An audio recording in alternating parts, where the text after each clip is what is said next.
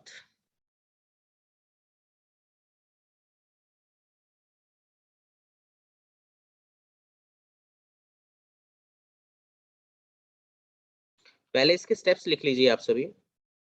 Open कर रहा हूँ मैं स्टेप, नोटबुक ओपन कर लें आप सभी। कोटेशन एंड ऑप्शनल वाउचर के स्टेप्स राइट डाउन कर लीजिए।